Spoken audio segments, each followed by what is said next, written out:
சம்பவம் நடந்தால் விரைந்து செல்ல வேண்டியது முதலமைச்சருடைய கடமை. ஆனால் தூத்துக்குடி சம்பவத்திற்கு நீங்கள் சொன்ன பதில் என்ன, ஏன் ஒரு என எதிர்க்கட்சி தலைவரை நோக்கி முதலமைச்சர் கேள்விகளை எழுப்பியிருக்கிறார். அதற்கு எதிர்க்கட்சி தலைவர் ஏன் கள்ளக்குறிச்சி சம்பவத்தின் போது முதலமைச்சர் அங்கு செல்லவில்லை என எதிர்க்கட்சி தலைவர் மீண்டும் முதலமைச்சரை நோக்கி அந்த கேள்விகளை முன் வைத்திருக்கிறார். கள்ளக்குறிச்சி கலாச்சாரம் குறித்து உயிரிழந்த 66 பேரை முதலமைச்சர் ஏன் நேரில் சென்று பார்க்கவில்லை என எதிர்க்கட்சி தலைவர் முதலமைச்சரை நோக்கி கேள்விகளை முன்வைத்திருக்கிறார்.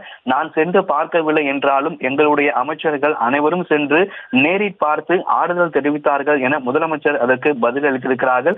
அவர்கள் கள்ளச்சாராயம் குடித்து இறந்தவர்கள், ஆனால் இவர்கள் அப்பாவி பொதுமக்கள், இவர்கள் மிதிப்பட்டு இறந்திருக்கிறார்கள் என முதலமைச்சர் பேசியிருக்கிறார். குறிப்பாக கள்ளக்குறிச்சி செல்லாதது குறித்தான இபிஎஸ் கேள்விக்கு முதலமைச்சர் பதிலளித்து வருகிறார்.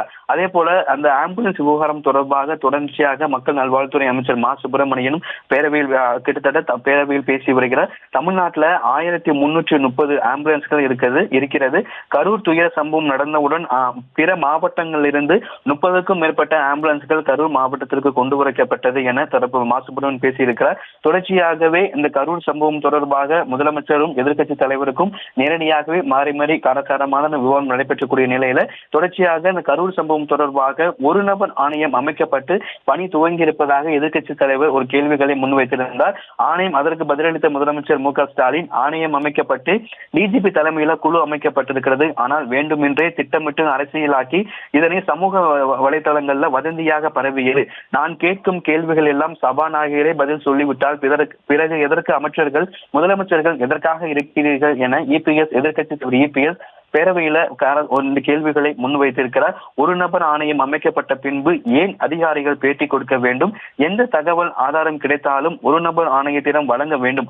ஆனால் அதிகாரிகள் ஏன் ஆதாரங்களை ஆணையத்திடம் கொடுக்காமல் இவர்களாக செய்தியாளர் சந்திப்பில் ஏன் வெளியிடுகிறார்கள்? அதிகாரிகள் வேறு, அரசியல் தலைவர்கள் வேறு என கரூர் சம்பவம் தொடர்பாக எதிர்க்கட்சி தலைவர் மீண்டும் மீண்டும் அடுக்கடுக்கான கேள்விகளை பேரவையில் வைத்து வருகிறார். தொடர்ச்சியாக எதிர்க்கட்சி தலைவருடைய கேள்விகளுக்கு சபாநாயகர் பதிலளித்து வருகிறார்.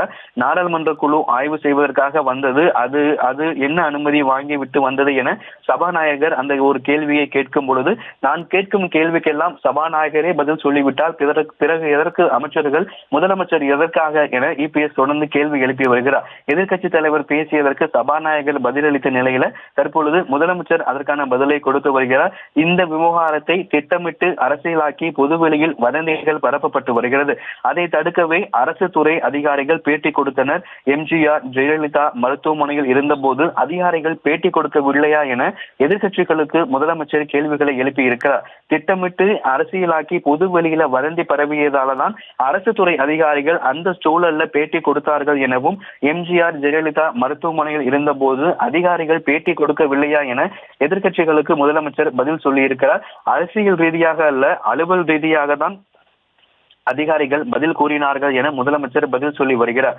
அரசு அதிகாரிகள் அரசியல் ரீதியாக அன்றைய தினம் செய்தியாளர்களை சந்திக்கவில்லை, அலுவல் ரீதியாக தான் அவர்கள் செய்தியாளர்களை சந்தித்தனர் என முதலமைச்சர் எதிர்க்கட்சி தலைவருடைய கேள்விக்கு பதிலளித்த நிலையில ஒரு நபர் குழு அமைத்தும் அதிகாரிகள் பேட்டி கொடுத்தது ஏன் என தொடர்ச்சியாக எதிர்க்கட்சி தலைவர் பேசி வருகிறார். அதற்கு பதிலளித்த சபாநாயகர், அப்படி என்றால் ஆணையம் அமைக்கப்பட்ட பிறகு நாடாளுமன்ற குழு ஒன்று வந்ததே, அதுவும் நீதிமன்ற அவமதிப்பு தானே என பேரவைத் தலைவர் தற்பொழுது அந்த கேள்விகளையும் எழுப்பியிருக்கிறார். தொடர்ச்சியாக எதிர்க்கட்சி தலைவரும் முதலமைச்சரும் இந்த விவகாரம் தொடர்பாக மாறி மாறி தற்பொழுது கேள்விகளை எழுப்பி பதிலளித்து வருகிறார்கள். எதிர்க்கட்சி தலைவரை பொறுத்த வரைக்கும் அவசரமாக ஆணையம் அமைத்தார்கள், அரசியல் ரீதியாக அரசு செயலாளர்கள் செய்தியாளர்களை சந்திக்கின்றனர், இது அவமதிப்பு, அந்த ஒரு நபர் ஆணையத்திற்கே அவமதிப்பு என எதிர்க்கட்சி தலைவர் ஒரு கேள்வியை எழுப்பியிருந்தார். அதற்கு பதிலளித்த முதலமைச்சர் மு.க. ஸ்டாலின், அதிகாரிகள் அரசியல் ரீதியாக பேசவில்லை, அலுவல் ரீதியாக தான் பேசினார் என முதலமைச்சர் பதிலளித்திருந்தார். இந்த நிலையில்தான் தொடர்ந்து எதிர்க்கட்சி தலைவர் ஒரு நபர் ஆணையம் விசாரணை செய்யும் பொழுது டிஜிபி ஏடிஜிபி பேட்டி கொடுக்கிறார்கள், எப்படி ஆணையம் முறையாக விசாரணை மேற்கொள்ளும் என மீண்டும் ஒரு கேள்விகளை எழுப்பியிருந்தார். அதற்கு பதிலளித்த முதலமைச்சர், ஆணையம் அமைக்கப்பட்டுள்ள நிலையில் வேண்டுமென்றே திட்டமிட்டு அரசியலாக்கி வதந்தி பரப்பப்பட்டது. எம்ஜிஆர் ஜெயலலிதா மருத்துவமனையில் இருந்தபோது அதிகாரிகள் பேட்டி கொடுக்கவில்லையா என அவர் பேசியிருக்கிறார். தற்பொழுது எதிர்க்கட்சி தலைவர் கிட்னி முறைகேடு சம்பவம் தொடர்பாக ஏன் அவசரமாக அரசு செயல்படவில்லை என்கின்ற ஒரு கேள்வியை முன்வைத்திருக்கிறார். இது போன்ற கூட்டம் நடைபெறுவதற்கு முன்பு மாவட்ட ஆட்சியர் தலைமையில் கூட்டம் நடக்கும், அப்படி ஏதாவது கூட்டம் நடந்ததா என எதிர்க்கட்சி தலைவர் தற்பொழுது பேசியிருக்கிறார். முன்னதாக இப்ப சற்று நேரத்துக்கு முன்பாக கூட இன்றைய பேரவை கூட்டம் தொடங்கியதற்கு பிறகாகவே கரூர் சம்பவம் தொடர்பாக தொடக்கத்தில் இருந்தே எதிர்க்கட்சிகள் பேச வேண்டும், முதலமைச்சர் பேசுவதற்கு முன்னதாகவே எதிர்க்கட்சிகள் பேச வேண்டும் என அப்போதே அதிமுக சட்டமன்ற உறுப்பினர்கள் அமளியில் ஈடுபட்டார்கள். அதற்கு பிறகாக கரூர் சம்பவம் தொடர்பாக முதலமைச்சர் முழுமையான விளக்கத்தை அளித்த பிறகு எடப்பாடி பழனிசாமி அவருடைய கருத்துக்களை முன்வைத்த பிறகு தங்களுடைய தலைவர்கள் பேசியது சரிதான் என அதிமுக திமுக சட்டமன்ற உறுப்பினர்கள் தொடர்ந்து அமளியில் ஈடுபட்டனர். இந்நிலையில்தான் தற்பொழுது கிட்னி விவகாரம் தொடர்பாக எதிர்க்கட்சி தலைவர் தற்பொழுது பேரவையில் பேசி வருகிறார். இன்றைய தினம் பேரவைக்கு வரும் பொழுதே அதிமுக சட்டமன்ற உறுப்பினர்கள் கருப்பு பட்டையோடு தான் இன்றைய தினம் பேரவைக்கு அவர்கள் வந்திருந்தார்கள். கரூர் சம்பவம், கிட்னி விவகாரம், சட்டம் ஒழுங்கு உள்ளிட்ட பிரச்சனைகளை இன்றைய பேரவை நிகழ்வில் எழுப்ப வேண்டும் என்கின்ற அவர்கள் இன்றைய தினம் காலை முதலே பேரவை தொடங்குவதற்கு முன்னதாகவே கருப்பு பட்டையோடு இன்றைய தினம் வந்திருந்த நிலையில தற்பொழுது கிட்னி முறைகேடு சம்பவத்தில் ஏன் அரசு அவசரமாக செயல்படவில்லை என்கின்ற ஒரு கேள்வியை எதிர்க்கட்சி தலைவர் எடப்பாடி பழனிசாமி முன்வைத்திருக்கிறார். இது போன்று ஒரு கூட்டம் நடத்துவதற்காக தலைமையில் அப்படி ஏதாவது கூட்டம் நடந்திருக்கிறதா என தற்பொழுது தொடர்ந்து பேசி வருகிறார். கிட்னி முறைகேடு நடந்தது கண்டறியப்பட்டிருக்கிறது. சென்னை உயர்நீதிமன்றம் மதுரை கிளை சிறப்பு விசாரணை குழுவை அமைத்தது.